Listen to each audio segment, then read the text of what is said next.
在一周之内，川普对泽连斯基翻脸，对中国加征关税，却对台湾安全呢含糊其辞。接着，台积电总裁在白宫跟川普会面，宣布将在美国增加投资，这是什么套路？朋友们好，欢迎来到辛恬面对面，我是辛恬。美国总统川普跟乌克兰总统泽连斯基上周五公开吵架，矿产协议谈判破裂啊，小泽呢是被劝退出白宫。就在前一天，2月27号，川普宣布将对所有中国进口商品加征额外10%的关税，3月4号生效。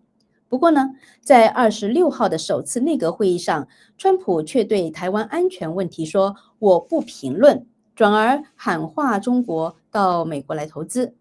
而今天3月3号下午最新的消息，台积电董事长暨总裁魏哲嘉跟川普在白宫会面之后，宣布要在美国增加投资1000亿美元。川普这到底是什么套路？怎么看川普的对台和对中策略呢？跟俄罗斯乌克兰又有什么样的关联？我专访了战争历史权威学者、斯坦福大学胡佛研究所的资深研究员维克多·汉森教授，他是怎么看川普的外交大戏的？这次呢，还是英文原文加中文字幕。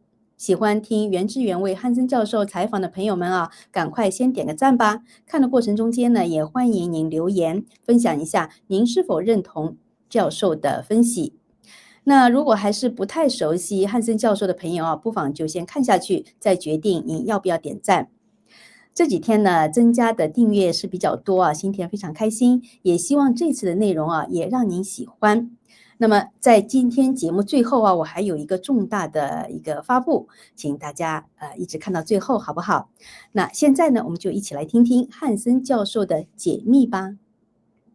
Maybe we can segue to another question is regarding Trump's policy on the Taiwan in China, because just a couple of days ago at his first cabinet meeting, Trump was asked by a reporter whether his administration would guarantee Taiwan security by preventing China from taking control by force. So Trump declined to provide a very direct commitment, saying, I never comment on this. And also, on the other hand, he talked about how, United States can be in good relationship with China in investment, things like that. So what's your take on that? Well, his impatience with Zelensky in Ukraine is partly predicated that China's over here watching the Russians, which is a rival of China, to tell you the truth, until recently. But it will be again a rival.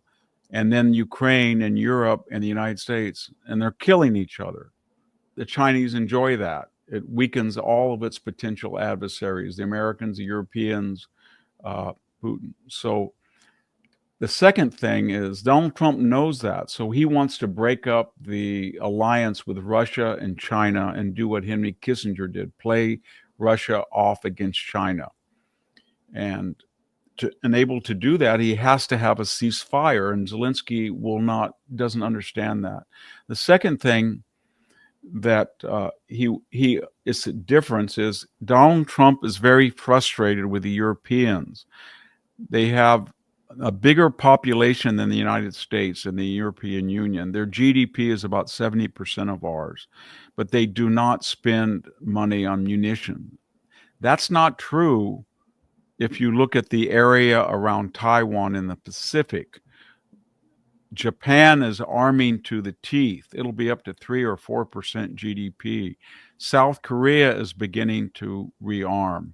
The Philippines are beginning to rearm. Even Taiwan is starting to rearm. Australia is starting to rearm. All of those countries do not argue with the United States. They come to the United States and say, we are threatened by China. Will you help us?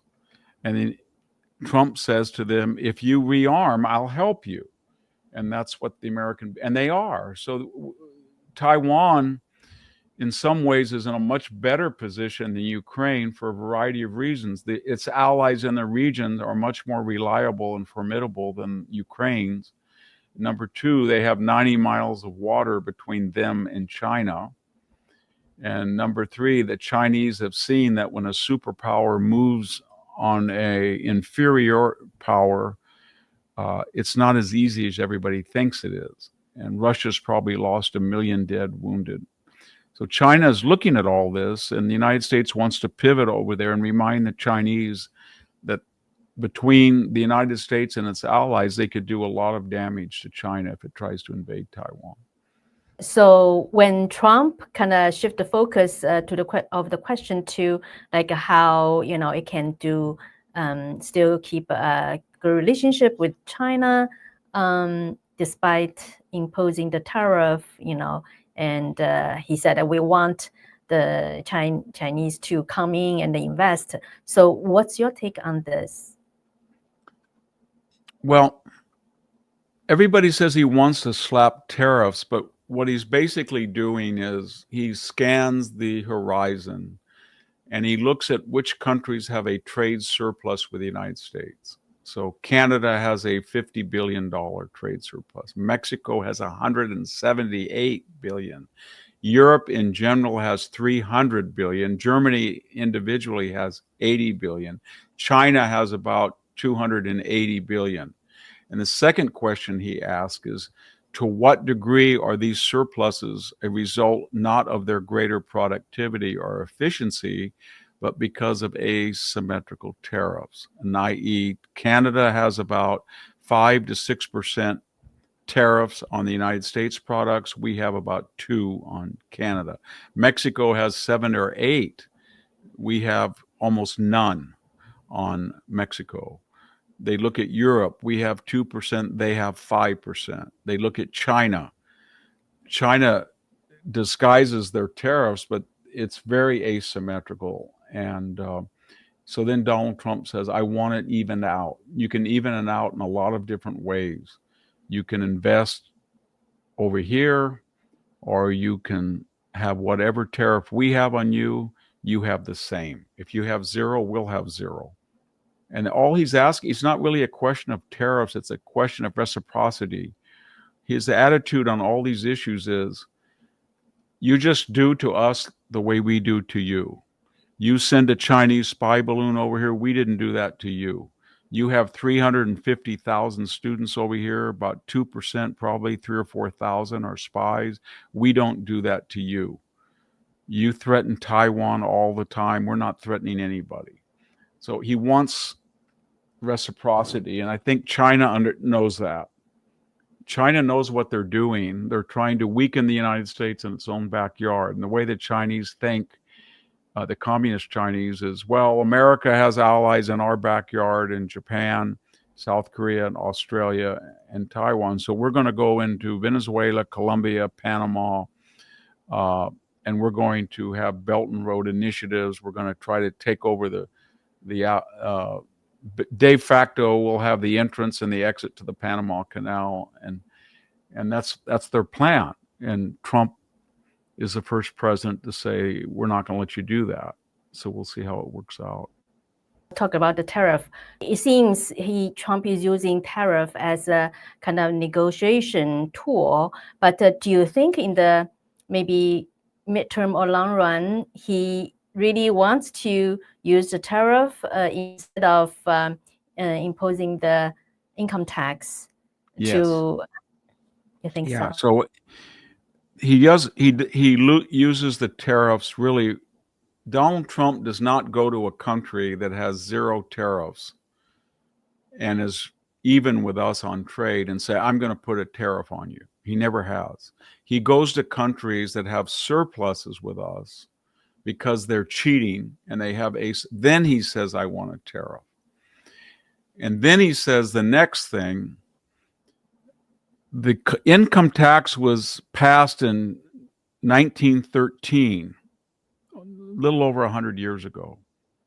Until that period, in the prior 140 years, the United States relied on tariffs for its income. And Donald Trump says, since we have all of these trade surpluses that they're running up, we're going to have the same tariffs, and it could be hundreds of billions of dollars. And what he's also thinking is there a way I can balance the budget with either not raising income taxes or reducing them, or maybe theoretically one day getting rid of them. And there's not very many ways that you can do that, but there's 3 or 4, and one of them is to cut $1 trillion in spending. Number 2 is to use tariffs against countries that do it to us, and maybe people have said there's $500 billion there in tariffs. And then they've talked about a gold card where you have 200,000 people, mostly from India, Asia, not very many from Europe, that want to come into the United States with skills and money, and that could be $1 trillion one-time gift. So he's trying to think of ways to generate revenue and balance the budget. He knows 2 things. If Donald Trump is able to get a peace in Ukraine, and if he is able to balance the budget in the next 2 or 3 years, he will be famous. Nobody's ever been able to do that, to be a big peacemaker and to balance the budget. And that's what he wants more than anything. So how soon do you think it could be, he could make some difference on this end? Yes, I think so. I think all of these countries start with the supposition that they've gotten away with murder, and they know it. And their attitude is, well, after World War II, China was ruined, Russia was ruined, Europe was ruined, Germany, Italy, Japan, they were all ruined. The United States was the only superpower. It had the Marshall Plan, Bretton Woods Conference. It subsidized everybody.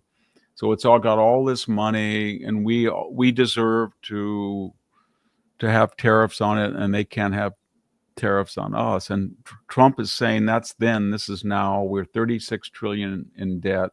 We're running up to 1.7 trillion deficit. You guys are cheating, and we're going to stop it, and we're going to try to be powerful again. And they're so used to getting this special treatment that they shriek and scream and yell. It's like a child that, you should be giving them $5 a day, but out of your magnanimity, you've been giving them $10 a day. And finally, you tell your teenager, we're broke, the budget, we don't have the money. Instead of giving you $10, I'll only give you $2. And then they throw a tantrum.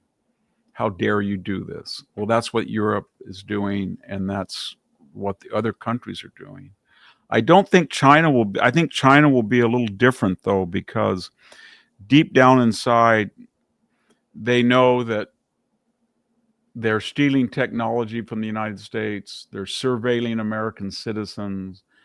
They get away with murder in Latin America, in the Caribbean, in our backyard. They cause trouble for us all around the world, and we do nothing in retaliation. And they're making a fortune off us. They've stolen most of our military technology, and they're very good at it. And we don't respond when they use cyber attacks. We don't respond. So they feel that they can give concessions because they're in such an advantageous position. So I assume that for all their talk of resistance, they will accept some tariffs on us and lower their prices to make up for the lack of competitiveness that a tariff will bring. Trump just added another 10% on the Chinese goods. Yes. Well, every industry that we created, the EV industry was created by Tesla.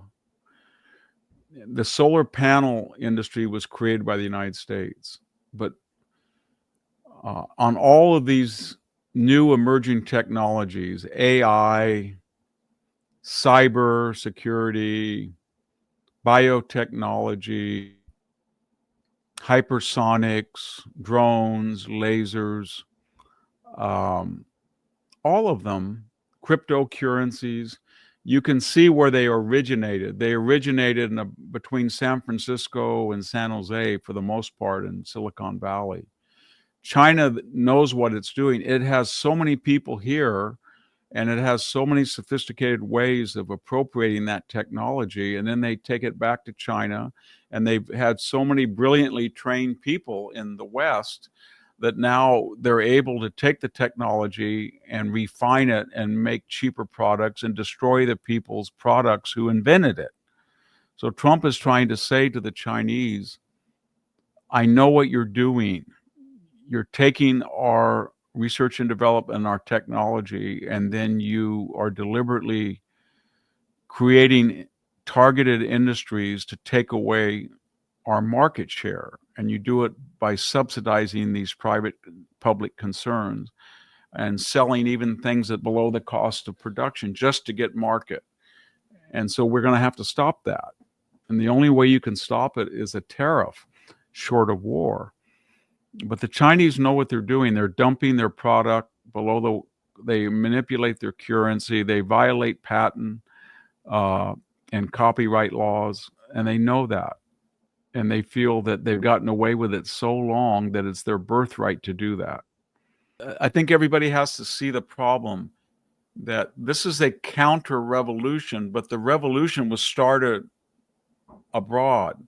So at home, in the last years of the Obama administration, but especially Biden, they had a revolution. They opened the border. They let in 12 million illegal immigrants. We have 500,000 criminals.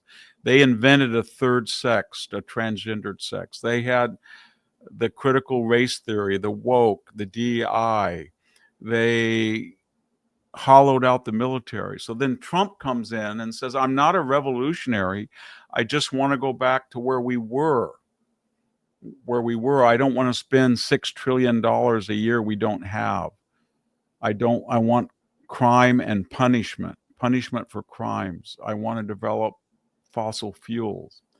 But that's so radical that they call him a revolutionary or an insurrectionist, but he's not. He's just a restorationist. And the same thing is true overseas. He's trying to tell Europe and China and Russia and everybody, you guys have taken so much advantage of the United States, militarily, financially, on trade. All I want to do is go back to what's equal. And they get very paranoid because they say, well, wait a minute. We won't be very wealthy if you treated us equally. The reason that we're very wealthy is we've manipulated your markets. And you guys borrow money to buy our products, and then you pay us interest on the money, the bonds that we hold. And it's a great deal for us, so don't disrupt it. And then when we disrupt it, they say, this is unfair. The United States is a colonial imperial power. It's Europe bashing. It's racist. It hates China. But it's a first attempt in my lifetime to go back to square one and say, we're going to treat everybody the way they treat us. It's long overdue, I think. Mm-hmm. Yeah, it sounds like a reversing a revolution. Yes, right? That's what it is. It's just, and so what the left does, if you tell a biological man that is beating up women in volleyball and he's bigger and stronger, and you say you can't do that anymore, they'll say, oh, that's homophobia, you're transphobe. Oh, but all we're doing is going back to what was normal for 5,000 years until 2017, 18, 20. It's very recent. Or if we say, if you came here illegally across an open border, you got to go home, 12 million of you. And they say, how dare you do that? That's nativist, that's race. Well, no, you came into our country without permission. We didn't come into your country. But that seems radical is what I'm getting at, the restoration. And that's why everybody's so angry at Trump, because he was supposed to just let it go on like everybody else did. 川普对泽连斯基翻脸，对中国加征关税，却对台湾安全呢是含糊其辞。汉森教授说这是逆向革命，您认同吗？台湾能指望美国吗？还是说得靠自己？关税能逼中共政府低头吗？快在留言区说说您的想法吧，所有的观点我都想看到。在今天白宫记者会上，有媒体记者向川普提问，如果中共要孤立台湾或拿下台湾，台积电这项投资案能不能减少冲击？川普怎么回答的呢？他说，我不会说减少，因为那是毁灭性的事。不过他说，有了这项投资呢，至少可以让美国在这个非常重要的产业有一席之地。他说，如果台湾出事，美国也会有很大的影响力。那这是不是说明啊，川普跟台湾采用经济投资合作，跟他想要与乌克兰签矿产协议是有类似的？看起来呢是经济上方面的协议，但其实呢是一石二鸟，同时起到了为乌克兰或者说台湾提供保护和安全的作用。您觉得呢？有人说啊，台积电在美国增加投资是台湾给美国交保护费，但如果从美国的角度来看，毕竟对外援助的资源其实都是出自于纳税人缴的税，而美国目前呢自己是面临着大笔的国债，所以呢，也不可能继续的随便大撒币，对不对？不知道您怎么看呢？好，喜欢这期节目呢，别忘了点赞留言，点赞和留言越多，有管就更有可能把节目推给更多的观众朋友去看，也会帮助这个频道成长。这一次啊，我对汉森教授的专访啊，还有第3部分是关于他对川普总统宣布英文为美国的官方语言是怎么看的。汉森教授其实呢还是美国顶尖的古典主义学家，对西方文明和语言呢也非常的有研究，所以赶快点击订阅新田面对面，开启小铃铛，下期节目发布的时候呢，您就可以第一时间收到通知了。好，下面呢就是我的一个重大的发布通知。